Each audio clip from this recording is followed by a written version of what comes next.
పాత జీవితం కాదు,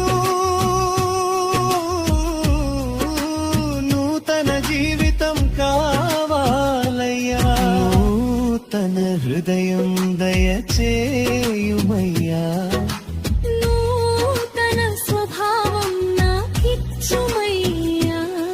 నీ ఆత్మతో నన్ను నింపుమయ్యా. నీ నామముకే మహిమ కలుగజేయుమయ్యా.